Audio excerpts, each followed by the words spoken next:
formed as a result of tendency of loss or gain of electron। किसी atom की electron gain करने की या लूज करने की जो एबिलिटी होती है, जो उसकी टेंडेंसी होती है, उसकी वजह से भी आयनिक बॉन्ड बन सकता है। एटम्स ऐसा क्यों करते हैं? आयनिक बॉन्ड फॉर्मेशन में इलेक्ट्रॉन लूज और गेन क्यों करते हैं? उसकी वजह क्या है? To attain the stability. Stability gain करने के लिए, स्टेबिलिटी वो कैसे गेन करते हैं कि जब वो अपने वैलेंस शेल के इलेक्ट्रॉन या लूज करते हैं या गेन करते हैं तो वो नियरेस्ट नोबल गैस की इलेक्ट्रॉनिक कन्फिगरेशन हासिल कर लेते हैं, और नियरेस्ट नोबल गैस की इलेक्ट्रॉनिक कन्फिगरेशन हासिल करने के लिए ही ऐसा करते हैं कि वो इलेक्ट्रॉन या तो लूज करते हैं या फिर गेन करते हैं। ये दोनों पॉसिबिलिटीज हो सकती हैं। जनरल लाइफ में मैं ये कहता हूँ कि एक दोस्त डेली बेसिस पे रोजाना की बुनियाद पर अपने किसी दोस्त को कुछ देता है, कुछ खिलाता पिलाता है, उसकी खिदमत करता है। अब जो खाता है, जो लेता है, ज़ाहिर सी बात है उसके पास वो चीज़ ज़्यादा होगी जिससे वो चीज़ लेगा। लेने वाले के पास ज़्यादा होगी तो हम कहेंगे कि उसके ऊपर नेगेटिव चार्ज क्रिएट हो गया है, और जो देगा ज़ाहिर सी बात है उससे वो चीज़ चली जाएगी, कमी आएगी, तो कमी की वजह से हमेशा पॉजिटिव चार्ज क्रिएट होता है। तो सोडियम एटम एग्जाम्पल हम दे रहे हैं कि सोडियम क्लोराइड की केस में NaCl जब बनता है तो सोडियम एटम जो है इसका एटॉमिक नंबर 11 होता है। सोडियम एटम का एटॉमिक नंबर 11 होता है, और सोडियम अपना इलेक्ट्रॉन, वैलेंस शेल में एक इलेक्ट्रॉन होता है, वो अपना एक इलेक्ट्रॉन लूज करता है, और क्लोरीन वो एक इलेक्ट्रॉन गेन करता है। क्लोरीन वो एक इलेक्ट्रॉन गेन करता है। इस तरह सोडियम एटम लूज करता है, क्लोरीन गेन करता है। अब सोडियम के वैलेंस शेल में देखें, यहाँ पे आपको नजर आ रहा होगा एक इलेक्ट्रॉन है। सोडियम वो एक इलेक्ट्रॉन लूज करता है, क्लोरीन वो एक इलेक्ट्रॉन गेन करता है। इस स्टेप में क्लोरीन के वैलेंस शेल में होते हैं 7 इलेक्ट्रॉन। उसका ऑक्टेट कंप्लीट होता है कि जब उसको एक इलेक्ट्रॉन मिल जाए। तो सोडियम अपना एक इलेक्ट्रॉन किसको देता है? क्लोरीन को। अभी ये दोनों आयनिक भी हो गए क्योंकि सोडियम से इलेक्ट्रॉन चला गया, उसके ऊपर पॉजिटिव चार्ज, जिसके पास कमी आई उसके ऊपर पॉजिटिव चार्ज, और जिसको उसने कुछ खिलाया पिलाया, कुछ दिया, उसके ऊपर नेगेटिव चार्ज। तो अब क्लोरीन के पास एक इलेक्ट्रॉन और आ गया, पहले 7 थे, अब 8 कोई हो गया, उसको ऑक्टेट कंप्लीट हो गया। ये इलेक्ट्रॉन जाने के बाद सोडियम का, ये वैलेंस शेल का एक इलेक्ट्रॉन जाने के बाद सोडियम के पास भी पिछले शेल में ऑक्टेट कंप्लीट हो जाता है। इस तरह वो भी क्या हो जाता है? स्टेबल हो जाता है।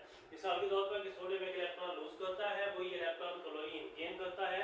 सोडियम लूज करके पॉजिटिव चार्ज वाला आयन बनाता है जिसको हम सोडियम आयन कहते हैं। क्लोरीन गेन करके नेगेटिव चार्ज वाला आयन बनाता है जिसको हम क्या कहते हैं? क्लोराइड आयन कहते हैं। इस तरह सोडियम और क्लोरीन आपस में मिलकर क्या बना देते हैं? सोडियम क्लोराइड आयनिक कंपाउंड बना देते हैं। ये आपके पास प्रोडक्ट बना। Sodium with fluorine and bromine अगर बॉन्ड बनाए तो क्या बना सकता है?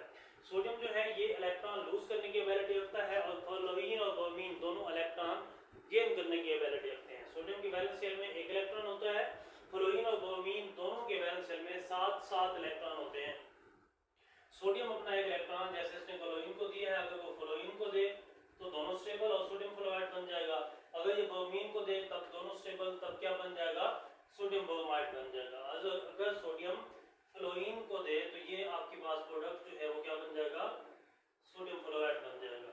अच्छा, bonding electron come from outermost shell of atom. वो कहते हैं कि इलेक्ट्रॉन्स जो कि इस किस्म की बॉन्डिंग में इन्वॉल्व होते हैं, एक एटम जो अपने इलेक्ट्रॉन लूज करता है, दूसरे एटम जो उन इलेक्ट्रॉन्स को गेन करता है, ये इलेक्ट्रॉन कौन से होते हैं? These are the valence shell electron. Valence shell के वो इलेक्ट्रॉन होते हैं मोस्टली जो कि नॉन अनपेयर्ड होते हैं, यानी अकेले इलेक्ट्रॉन, सिंगल इलेक्ट्रॉन जो होते हैं वो इस बॉन्डिंग में हिस्सा लेते हैं और आयनिक बॉन्ड फॉर्मेशन में इन्वॉल्व होते हैं। उसके बाद सोडियम आयन और क्लोराइड आयन के अंदर जो फोर्सेज ऑफ रिडक्शन बिल्डअप होती हैं, कोई भी आयन्स हो, आयन्स के दरमियान हमेशा जो भी फोर्सेज ऑफ रिडक्शन बनती हैं they are said as electrostatic forces of reduction. उनको इलेक्ट्रोस्टैटिक फोर्सेज ऑफ रिडक्शन कहा जाता है, और electrostatic forces of reduction are present between the ions and by the combination of these ions the bond which is formed is known as ionic bond, and ionic bond is also known as electrovalent bond. Ionic bond को electrovalent bond भी कहते हैं। Electro का word निकला electron से, valent का मतलब valence shell के इलेक्ट्रॉन। इसके नाम से भी वाज़ेह है डेफिनेशन कि वैलेंस शेल के इलेक्ट्रॉन्स जिस बॉन्डिंग में इन्वॉल्व हों, ऐसे बॉन्ड को हम क्या कहते हैं? इलेक्ट्रोवैलेंट बॉन्ड और आयनिक बॉन्ड कहते हैं। एग्जांपल एक और एक्सप्लेन की गई है कि कैल्शियम क्लोराइड जो है वो भी इसी तरह की बॉन्डिंग में इन्वॉल्व होते हैं। कैल्शियम जो है वो अपने 2 इलेक्ट्रॉन लूज करता है, क्लोरीन वही 2 इलेक्ट्रॉन गेन करके क्लोराइड आयन में चेंज हो जाता है। Ion surround each other to form a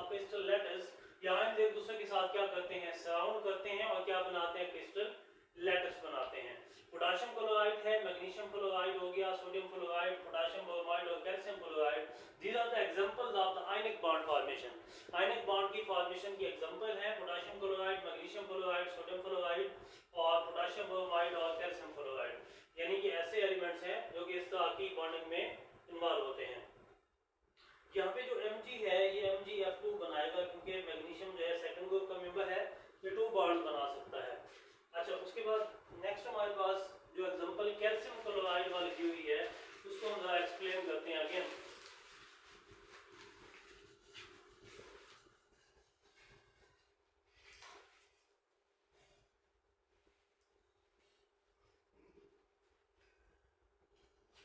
calcium chloride वाले एग्जांपल को हम देखें, कैल्शियम जो है इसके वैलेंस शेल में होते हैं 2 इलेक्ट्रॉन्स। ये सपोज करते हैं हम भी कैल्शियम का वैलेंस शेल है और ये कैल्शियम है, उसमें होते हैं 2 इलेक्ट्रॉन, ये 1 इलेक्ट्रॉन और ये सेकंड इलेक्ट्रॉन। इसके पास क्या आता है, क्लोरीन आता है।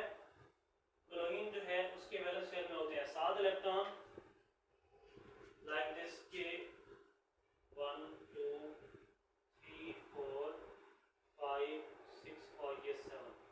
नेक्स्ट स्टेप में कैल्शियम का ये जो एक इलेक्ट्रॉन है, ये कैल्शियम अपने ये दोनों इलेक्ट्रॉन, कैल्शियम अपने दोनों इलेक्ट्रॉन जो है वो क्या करता है, शिफ्ट करता है, किसको देता है, क्लोरीन को। अब मैंने ये एक क्लोरीन बनाई है, इससे अगर हम नीचे एक और क्लोरीन बना लें लाइक दिस, ये क्लोरीन है, इसके पास ये एक इलेक्ट्रॉन, दूसरा इलेक्ट्रॉन, ये तीसरा इलेक्ट्रॉन और चौथा इलेक्ट्रॉन, 5 6 और ये 7। अब देखें कि क्लोरीन, इस क्लोरीन के पास भी 7 इलेक्ट्रॉन है, इस क्लोरीन के पास भी 7 इलेक्ट्रॉन है। कैल्शियम की वैलेंस शेल में है 2 इलेक्ट्रॉन, अगर वो ये 2 इलेक्ट्रॉन लूज कर दे तो पीछे उसका ऑक्टेट कंप्लीट हो जाता है, वो स्टेबल हो जाता है। इसका क्लोरीन वो अगर एक इलेक्ट्रॉन गेन कर ले तो उसका ऑक्टेट कंप्लीट हो जाता है, इसका वो स्टेबल हो जाता है। हमने कहा कि इलेक्ट्रॉन लूज और गेन करते हैं to attain the nearest noble gas electronic configuration.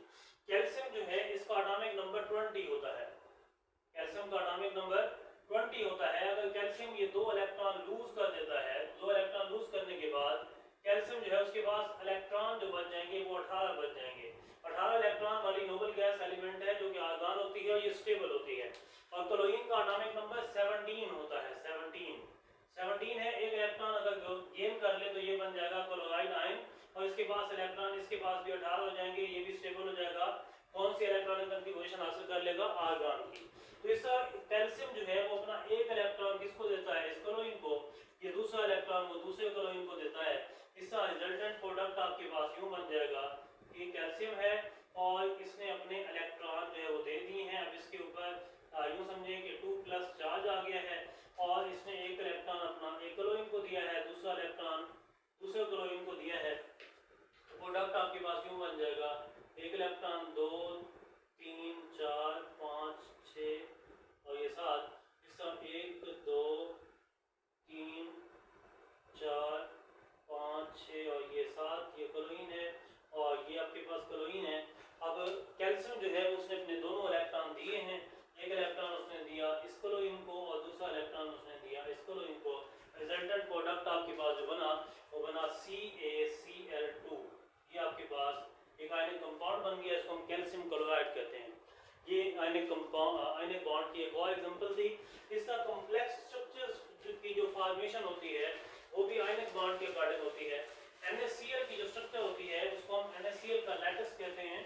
उसकी फॉर्मेशन के दौरान जो है यूं होता है कि फाइनली जब उसकी स्ट्रक्चर्स बनती है तो उसकी स्ट्रक्चर की फॉर्मेशन के अंदर हम कहते हैं कि each sodium is surrounded by 6 chloride ion. ये 6 क्लोराइड आयंस ने इसको सराउंड किया होता है।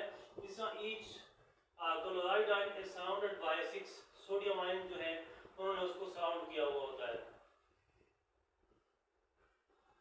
इसका यानी आपके पास क्या है, 6 क्लोराइड आयन जो है उन्होंने सराउंड किया हुआ है ईच सोडियम आयन को, और each chloride ion is surrounded by 6 sodium ion.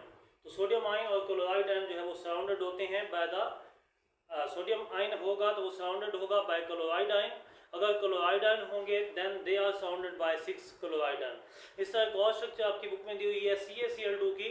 उसके केस में भी each sodium ion CaCl2 each calcium ion जो है वो सराउंडेड होगा बाय 2 क्लोराइड आयन। ठीक है, इसका each sodium ion is surrounded by the 2 chloride ion. ये इनके दरमियान इस तरह की अरेंजमेंट पाई जाएगी। यहाँ तक ये आयनिक बॉन्ड का टॉपिक तकरीबन खत्म हुआ। नेक्स्ट इंशाल्लाह हम कोवेलेंट बॉन्ड को डिस्कस करेंगे। Thank you so much.